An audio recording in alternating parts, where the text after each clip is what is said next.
Abrimos, señoras y señores, la tertulia de este jueves 11 de abril del año 2019.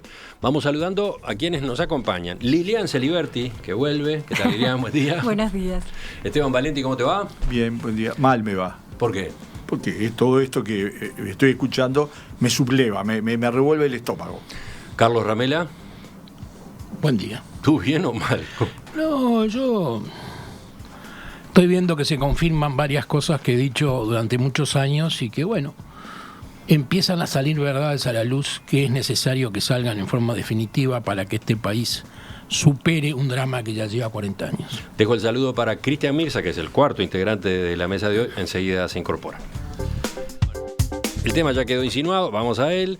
Las actas del Tribunal de Honor que juzgó las conductas de los exmilitares José Nino Gavazo, Jorge Pajarito Silveira y Luis Maurente contienen información sobre al menos 6 causas vinculadas a violaciones a los derechos humanos ocurridas durante la dictadura. Las primeras confesiones realizadas por Gavazo en ese tribunal datan del 10 de abril de 2018, en su primera comparecencia ante el tribunal. Fue en esa ocasión en la que espontáneamente se refirió, por ejemplo, al caso de Roberto Gomenzoro. El expediente con las conclusiones y las actas fue elevado al Ministerio de Defensa el 14 de febrero de este año por el entonces comandante jefe del Ejército, Guido Manini Ríos. Y en ese expediente de 702 fojas no hay registros de que se haya dado la orden de suspender las actuaciones del tribunal cuando los miembros de ese órgano se encontraron con los nuevos datos que aparecían. Este es todo un asunto de discusión porque, de algún modo, avala la decisión del Poder Ejecutivo de pedir el pase a retiro de generales que integraron esos tribunales, un tema que está a consideración del Senado. Bueno, es una manera de presentar un tema que tiene 20 aristas posibles. Hace un rato nada más conversábamos con el nuevo ministro José Bayardi. ¿Por dónde eligen ustedes ir? ¿Quién empieza? A ver, Carlos. Bueno, Carlos, has estado muy involucrado en este tema en las últimas semanas por tu conocimiento del asunto a partir de la Comisión para la Paz, ¿no? Sí, y Comisión para la Paz y realidades actuales, pero vistas desde una óptica que yo creo jurídica que debe aplicarse. Varias precisiones sobre lo que dice el ministro.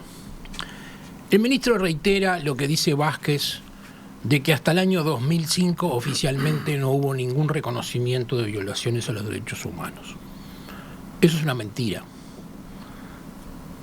porque la Comisión para la Paz, que Vázquez colaboró a crear y en la que había un hombre que era mano derecha de él, que es Gonzalo Fernández, hizo un informe donde estableció que había como verdad oficial 170 desaparecidos entre Argentina y Uruguay. Pero no fuimos 6 loquitos, porque no estábamos todos, estaba Pepe Delía, estaba Cotuño, estaba Perico Pérez, estaba Williman. El presidente de la República, en abril del 2003, en su condición de comandante en jefe de las Fuerzas Armadas, dictó un decreto en Consejo de Ministros diciendo que de ahora en más esa era la verdad oficial del Estado uruguayo con respecto a los desaparecidos. O sea que hay un hecho contundente y muy claro en el año 2003. Después hay otra cosa que me llama poderosamente la atención. Cuando Bayardi salió a salvar a Feola, que además lo hizo telefónicamente, ¿ustedes se imaginan el terremoto de las declaraciones de Feola, la importancia que tenían? Yo creo que hubiesen ameritado una reunión tripartita Bayardi, Vázquez y Feola. Pero no, esto fue por teléfono. Usted quiso decir esto, usted quiso decir aquello. No. Cuando nadie se ve los ojos y cuando nadie puede calibrar la credibilidad de la contraparte. Pero Bayardi ahí no lo dijo con toda precisión hoy, pero lo dijo en otros programas en estos días. Dice que la explicación está porque Feola creía que la pregunta estaba referido al tema objeto del Tribunal de Honor y no genérica. Sí, la frase en la que pareció decir que no reconocía la existencia de desaparecidos durante la dictadura, señala en el comunicado que se entendió mal y que él estaba hablando de otra cosa. Estaba hablando de el segundo vuelo. Del caso, por ejemplo, el segundo vuelo que se estaba analizando en el Tribunal de Honor. Yo ya dije hace varios días que la enmienda es peor que el soneto. Porque, ¿qué pasa? El segundo vuelo, que yo en lo personal siempre tuve mis dudas y que la Comisión para la Paz no lo confirmó, y que yo vi un poco parte del expediente y no me convence mucho la prueba, de todas maneras, en un país de derecho, la justicia lo consideró un delito. En primera instancia, en segunda instancia y en casación. Y procesó a varios militares, de los cuales siguen presos 4. O sea que, como bien dijo el ministro hoy, los señores generales que actuaron en el Tribunal de Honor no pueden desconocer o pretender que su convicción es otra. Hay un fallo de la justicia y se acabó. La justicia es la que determina y la justicia es palabra santa. Pero esa frase tan contundente del ministro contradice lo que dijo sobre Feola, porque a Feola lo exonera porque dice, no quiso hablar en general, estaba hablando del segundo vuelo. Entonces, Feola no podía decir lo que dijo, la barbaridad que dijo, ni siquiera con referencia al segundo vuelo. Claramente, si uno lee la declaración y la vuelve a mirar y ve la filmación, se da cuenta que Feola insiste, porque hay una pregunta y después la última, que es una pregunta a modo de conclusión, donde parece ser clarísimo que él se refiere a la temática en general. Pero la explicación que le brindó el ministro para sacarlo a flote, de que era por el segundo vuelo, ¿algún problema? Que era por el segundo vuelo, es una explicación que hoy mismo él la destruye. Por lo tanto, yo no sé cómo sigue Feola en el cargo que sí. Lo que tú estás diciendo es... Termino para que no esté nervioso. Lo que tú estás diciendo es, evidentemente sí, es satisfactorio que en el comunicado que emitió el comandante jefe del Ejército haya aclarado lo que aclaró con respecto a los desaparecidos en dictadura, etcétera, pero igual quedó mal parado, igual es cuestionable eso de que su comentario frase, se hubiera referido a los hechos objeto del Tribunal de Honor. Porque el resto del comunicado llena otras omisiones sobre las que Feola no había hablado. Pero la base es el párrafo primero, donde él dice que interpretó mal la pregunta y pensó que se trataba al tema que era objeto del Tribunal de Honor y no en general.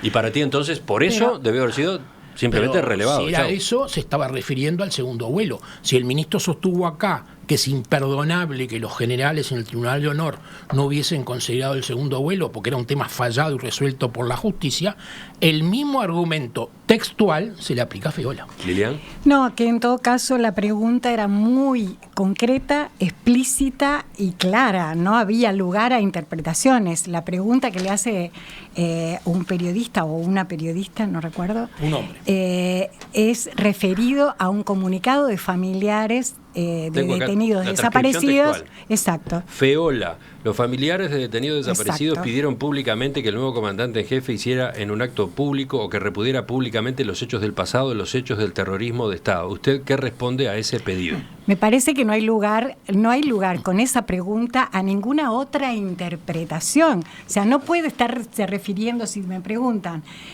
¿usted está en contra de la dictadura? Digo sí o no, pero no puedo decir, no, me estaba refiriendo a un aspecto absolutamente parcial porque la pregunta es muy amplia y concreta. Él parece entender que el planteo de familiares era sobre los hechos del pasado que han estado en el tapete en los últimos días. Supongo que por ahí viene la explicación. Se refiere, lo que dicen los familiares es una condena al terrorismo de Estado. Y es un reclamo que tiene años ya, que no es de ahora. Claro, no es nuevo. Y en todo caso, leyendo las actas, que no las terminé, pero en todo caso llegué hasta la mitad, es clarísimo, y además el pronunciamiento del Tribunal de Honor, es clarísimo que no solo no hay una condena a los hechos del pasado y al terrorismo de Estado, sino que hay una exoneración permanente de esos hechos. Incluso algunas de las preguntas, no solo por lo que responden los militares, que dice a premios físicos, no. O sea, todos los testimonios de miles de uruguayos que pasamos por los cuarteles, en los cuales me incluyo en 2 oportunidades y que fuimos torturados, a ver, no valemos nada. Entonces hay acá una división entre personas que están autorizadas a decir en un espacio que por suerte se hace público, porque a mí me parece, de verdad, de todo esto, lo que me parece más significativo es que esas actas hoy las podamos leer todas las personas que quieran están allí y las podemos juzgar en qué contexto democrático estamos, porque a mí realmente me parece las respuestas todas me parecen justificativas, autojustificativas, a pesar de ese episodio, pero el episodio se murió, lo sentamos en una silla y se murió, un joven activista político que lo sientan en una silla, en 4 horas se muere, por favor. Eso es absolutamente porque las manos insólito. estaban en una posición determinada que efectivamente no podía... Es que nos toman el pelo. Es una barbaridad, todo es una Es barbaridad. una barbaridad. Si me permitís, Emiliano, Dale, yo Cristian. voy a apuntar hacia un panorama, una visión un poco más general del problema. En primer término, esto es una prueba más del error histórico que tuvieron los partidos políticos y la sociedad uruguaya en su conjunto, porque no voy a olvidar los plebiscitos fallidos que confirman y ratifican la ley de impunidad. La ley de impunidad, que tiene un nombre jurídico que seguramente Ramela tiene ahí a mano, yo no me acuerdo, pero es la pretensión punitiva. Del Estado. La caducidad de la pretensión punitiva del Estado. Bueno, es una prueba más del error histórico de no haber resuelto, como otras naciones, como otras sociedades lo hicieron, a tiempo y con justicia, con verdad, etcétera, etcétera. En segundo lugar, por lo tanto, digo que hay un fracaso del sistema político en su conjunto. No es solo un fracaso, como se dijo en algún momento, no en esta mesa, sino en otras oportunidades, un fracaso de este gobierno. Es un fracaso del sistema político en su conjunto, sostenido sobre este error histórico que yo destaco, que fue la ley de caducidad, la ley de impunidad. En tercer lugar, yo creo que el fracaso no es solamente por no ir al problema de fondo, que es el tema de verdad y justicia, sino la reinserción democrática de las Fuerzas Armadas. Hay también un fracaso enorme en todos los sentidos, que me gustaría después ahondar, porque hay algunos aspectos que tienen que ver con la formación o con la capacitación y otros aspectos que tienen que ver cómo se establecen estamentos y corporaciones aisladas del resto de la sociedad, aisladas del resto de los actores sociales. Y esto me parece también tan grave como lo primero. Mensajes de los oyentes. El de Sergio, por ejemplo, que dice, vamos a aclarar, si hoy podemos leer las actas, eso se debe a la actuación de un periodista. De no haber sido por la nota del Observador del 30 de marzo, el gobierno no habría sido tan democrático, incluida la posibilidad de la lectura. De acuerdo, absolutamente. Bueno, yo estoy de acuerdo. Acá hay un proceso que es mezclarlo todo en una batidora, crear la mayor confusión posible y que cada uno se lleve la impresión parcial que le convenga o que pueda. Y acá hay uno de los problemas más graves que hemos comprobado una vez más, pero de una manera, de una calidad diferente, sobre un problema que hay en el Uruguay. Las Fuerzas Armadas, en particular el Ejército, es un sector absolutamente separado por una valla cultural e institucional, porque el Tribunal de Honor es una institución que una vez más ha demostrado su gravedad. Lo de Feola lo voy a decir así: si hubieran puesto otro general, declarara lo mismo, porque es lo que piensan todos los generales. Punto. Lo que piensan todos los generales. Y si no lo dicen es porque se callan, pero piensan eso. Las barbaridades que hizo Manini Río como comandante jefe lo tendrían que haber sacado mucho antes, no mandar los 30 días de arresto, de la cual es una parte en el exterior. Su carrera política se montó sobre esas barbaridades. Ahora, acá hay otro problema. El problema es quién son los responsables. Entonces, una parte de lo que decía Misa, estoy totalmente de acuerdo. Acá la sociedad uruguaya, me incluyo, desde el inicio hubo un esquema, digamos, que es la impunidad, el perdón de Sanguinetti a los Tupamaros y a los militares a través de la ley de caducidad, la continuidad de la ley de caducidad sin el artículo 4, que es otra cosa, y el primero que la rompe es Jorge Valle. Es así. Con un agregado que él no lo hace. Jorge Valle no avaló el Tribunal de Honor sobre Gavazo. Ni él ni el ministro de Defensa avalaron ese tribunal. Hasta ahí, bueno, pero falta un actor acá, disculpame. O faltan varios. No, pero un actor... Porque hay oyentes que dicen, ¿por qué van a la ley de caducidad? Y más atrás, el pacto del Club Naval también, no está sobrevolando acá. No estaba, pero no vayamos... Es decir, acá hay otro problema, que es instrumental, político y cultural, que es el MLN. Esto no se hubiera mantenido sin... ¿Por qué? No es casual. Cuando el MLN toma el poder del Ministerio de Defensa, y lo sigue teniendo, porque escuché con mucha atención a Bayardi, que lo respeto, quiero ver qué va a hacer con el aparato del MLN que está metido dentro del ministerio. El viceministro, que es un ingeniero agrónomo, el director general de Secretaría y algunos de los principales directores del ministerio. Pero, ¿qué pasa? ¿Qué es lo que cambió? Además, lo del MLN lo teníamos claro. Lo dijo Mujica con todas las letras. Dijo, esto se va a arreglar cuando se mueran todos, también los familiares. ¿Está? Si faltaban pruebas, lo dijo el ex secretario general del Ministerio del Interior, con unas declaraciones de vergüenza. ¿Cómo se llama que dijo que Gavazo había tenido la valentía de decir algo y declarar seis y después se rectificó, dijo que se había equivocado en la expresión. Estás hablando del senador Charles Carrera, que dijo que Gavazo no había tenido la valentía de declarar. Había sido desacertada la expresión. Bueno, y después otro diputado que se puso a hacer semántica sobre lo que era el honor entre los militares. Pero el cambio de calidad acá es el papel de la presidencia de la República. Ese es el cambio de calidad. De una presidencia de la República, de un presidente que firma un tribunal absoluta y totalmente infirmable de todo punto de vista, porque era la confirmación de la violación total de la ley.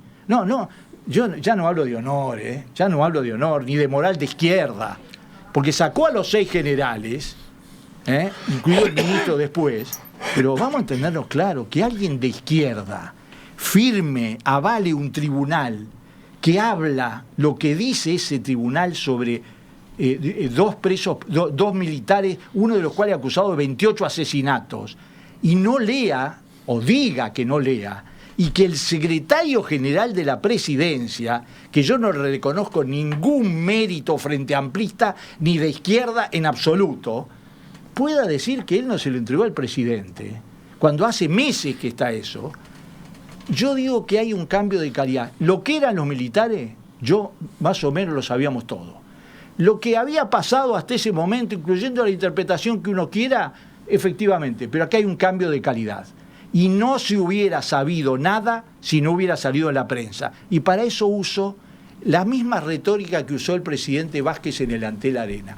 ¿Qué hubiera pasado si no se hubiera publicado el 1 de abril las actas en El Observador por parte de Aberco? No nos hubiéramos enterado de nada. 30 de marzo. No nos hubiéramos enterado de nada. Muy simple. Ya hablaron todos en intervenciones largas. Vamos a la conversación ahora. Sí, yo entiendo que lo que surge de los tribunales de honor es realmente espantoso. Pone en juego, como dice Esteban recién, si tienen algún sentido estos tribunales para permitirse estas cosas. En lo personal, y lo digo un poco como autocrítica, yo siempre creí que todo el proceso de violación de los derechos humanos, de torturas, de desaparecidos, que existieron y nadie lo puede negar, respondían al accionar de algún grupo, alguna patota mesiánica, enferma, totalmente descontrolada. Ahora, esta realidad de hoy pone en manifiesto que aun cuando no hayan intervenido, no hayan sabido en su momento, no lo hayan avalado, la superioridad del ejército hoy tiene un corso a contramano con este tema y sigue sin asumir lo que debe asumir. Yo me acuerdo porque el otro día alguien me decía, ya Seregni dijo en su momento que no piden perdón las instituciones sino las personas. Puede ser que en puridad sea así, pero en estos casos las instituciones, a través de sus jerarcas, deberían pedir perdón por sus integrantes, tomar el rol y decir, señores, esto pasó, esto es una vergüenza, esto no va más. Otra cosa que creo que se pone de manifiesto de todo el proceso es lo que decía Esteban. el pésimo papel de la Presidencia de la República. Tuvieron del 12 de febrero al 1 de abril para hacer la denuncia penal. Dice el ministro Bayardi en otra declaración fuera de acá que es poco tiempo para lo que tarda normalmente un trámite en el Estado. Pero cuando... Este no es un trámite, Carlos. Es una denuncia. No, pero esto no es una denuncia. Este es un caso feroz. Feroz y emblemático. Cuando Vázquez lee la nota al Observador el 30 de marzo, el 1 de abril llama y dice, la denuncia en que está, la estamos fotocopiando, la presentan hoy, y la presentaron ese día, o sea que cae por sus pies. Ahora, otra cosa muy importante que también surge de estas actas, por las declaraciones del comandante Bertolotti, es otra verdad que no ha sido negada en esta mesa, porque todos han hablado de la responsabilidad del sistema político en su conjunto, eso lo tengo muy claro. Surge claro cómo fue el papel de Vázquez en este tema de los desaparecidos y la ley de caducidad. Bertolotti habla del primer gobierno Vázquez. Primer gobierno. Sí. Vázquez le dice, la ley de caducidad no cae. Exacto. No me den un nombre, no me den un responsable, denme datos. A los pocos años pide la anulación de la ley de caducidad. Bertolotti era el comandante jefe, ¿no? Claro. Por eso hay militares que uno habla por lo bajo con ellos y dice, pero ¿ustedes qué están haciendo? ¿Están locos? A nosotros nos mintieron. Tanto el presidente Vázquez como antes la Comisión para la Paz, y por supuesto que fue así. Nadie nos hubiese dado una información si le hubiésemos dicho, mire muchachos, que de acá vamos a meterlos presos. En ese momento, con Gonzalo Fernández sentado al lado mío, que había escrito una excelente artículo en Brecha de que la opción judicial está cerrada, se daba por entendido que la ley de caducidad regía. Ahora el tema es cómo un presidente puede negociar estas cosas y cómo después que le dan información, porque se la dieron y él mismo bueno, lo dijo Bayardi, en el 2005 nos dieron la confirmación, ¿por qué después que le dieron todo arremete y tira la ley de caducidad, sí, sea buena o mala? Eso habla de una especie de tráfico, yo sé por qué lo hizo, no lo voy a decir, pero sé por qué lo hizo.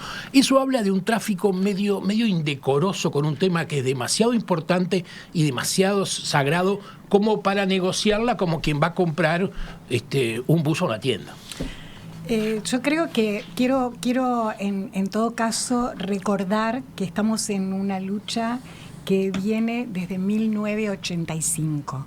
Entonces, en ese sentido estoy un poco con lo que decía Mirza, de que acá hay responsabilidades múltiples. Recién en el 2003 aparece por primera vez un principio de acción, de reconocimiento o de visualización de cosas que se venían denunciando. ¿Estás hablando de Comisión para la Paz? De la Comisión para la Paz, pero en realidad aún con las limitaciones que tuvo ese acto institucional, de todas maneras, estamos hablando de antes, puedo decirlo, yo misma y Universindo presentamos una denuncia penal en febrero de 1984. Todavía dictadura, un año antes del final de la dictadura. Un año antes del final de la dictadura. Esa causa jamás, y estamos hablando anterior a la ley de caducidad, fue encajonada por decisión política. Entonces, en realidad estamos hablando de que esto, por primera vez, me parece a mí, pone sobre la mesa las responsabilidades políticas ahora en medio de una campaña electoral donde hay candidatos que dicen, a mí el pasado no me importa. Bueno, creo que hay una... en realidad, cuando estamos hablando de esto, estamos hablando de cuál es la calidad democrática que estamos construyendo en este país. Sí, a mí me llama la atención cómo ahora el centro parece ser la actitud del presidente, lo mal que hizo el presidente, los olvidos del presidente, etcétera, etcétera, etcétera, ¿no? Cuando el tema central, la esencia es otra. Pero bueno, porque ya que queremos recordar tanto, el doctor Sanguinetti, que es hoy la renovación del Partido Colorado, etcétera, etcétera, y que tiene además un plan bastante claro de desplazar al Frente Amplio del Gobierno en articulación con los otros sectores de la oposición, tuvo a Medina como comandante jefe del ejército, y Medina, el general Medina, agarró y dijo, cuando lleguen las citaciones judiciales las voy a poner en el cofre Ford y yo me voy a quedar con la llave. ¿Cuál fue la actitud, la respuesta del señor presidente de la República? La premiación con el Ministerio de Defensa. Fue ministro de Defensa del gobierno de Sanguinetti. Entonces, si vamos a juzgar a los presidentes por las actitudes, tenemos un larguísimo collar de perlas manchadas. Yo insisto en que aquí... Estás discutiendo con Valenti, ¿no? Sí, Pero... estoy discutiendo con Valenti y con otros que hacen foco en... Yo también, como dice Ramela, no lo voy a decir, pero también tengo mi hipótesis sobre por qué sucedió esto. ¿Por qué sucedió qué? Lo de que no lo habían comunicado inmediatamente, una vez conocido. ¿Sí? O sea que tuvieron que esperar, entre comillas, lo que publicó Leonardo en El Observador, que tampoco es así, pero bueno. Tú tenés no tu importa. interpretación. Pero lo que yo digo es que vamos a la esencia. ¿Cuál es la esencia? De que si me pasó 2 semanas, 3 semanas, o si no dije lo que tenía que haber dicho, la esencia es que acá hay un problema no resuelto, que es el problema de los desaparecidos y de la responsabilidad por los crímenes de lesa humanidad. Esa es la esencia. Y eso es lo que el sistema político tiene que plantearse de aquí en más. ¿Cómo va a asumir esto? Entonces, pero no se puede minimizar, no, yo no de lo verdad minimizo, se puede Lilian. minimizar la Yo no lo actitud del minimizo. presidente Vázquez, No. me parece, porque en realidad... pero cargarle las tintas y la responsabilidad a él no, por las eso. responsabilidades son de todos, pero también del presidente Vázquez. Sí, yo Entonces, no lo excluyo. Esa Pero me yo voy a parece- Cerramos hacer- contigo este bloque, Seban. Yo voy a hacer un ejercicio que aprendí a hacerlo desde hace relativamente poco. Y es pensar qué hubiéramos hecho nosotros si estábamos en la oposición. ¿Está claro? Y un presidente hubiera hecho exactamente lo que hizo Vázquez. Exactamente. Y el comandante en jefe del ejército hubiera hecho lo mismo que hizo Manini Ríos, que ocultó 6 causas violando la ley, el artículo 177 del Código Penal, y lanzara su candidatura desde un organismo oficial después de ser destituido. El presidente se demorara todo lo que se demoró y dijera como su especie de coartada de que no le dieron a leer las actas. Yo estoy hablando de un presidente que dice ser de izquierda, que lo que tenía delante era un documento que tiene que ver con lo que más les duele, lo que más nos duele a la gente de izquierda. Y no estoy hablando de un presidente que podría tener otra visión porque tiene otra cultura. Estoy hablando de algo que tiene que ver con la esencia misma de nuestra identidad. Y que ese presidente se le demuestre que firmó, diga que firmó porque no leyó, ya lo que diga que no firmó, me parece un horror difícil de explicar. Yo le estaría Qué saltando... difícil de explicar que no leyó. Que no leyó las actas. Pero espera, que falta un detalle. Que el que le tenía que llevar las actas era el secretario general de la Presidencia, que tiene parte de relación con el sector militar por otra vía, porque los Tupamaros la tienen con los tenientes de Artigas. ¿Tá? Y los tenientes de Artigas, un día sería bueno hacer una discusión qué papel tuvieron en democracia, porque no solo conspiraron, sino hicieron algunas cosas más. Pero también hay otros vínculos y otras logias adentro, que están prohibidas en las Fuerzas Armadas. Y resulta que el presidente de la República explica que no lo echa, porque no fui yo solo que lo escuché, porque es importante para los juicios.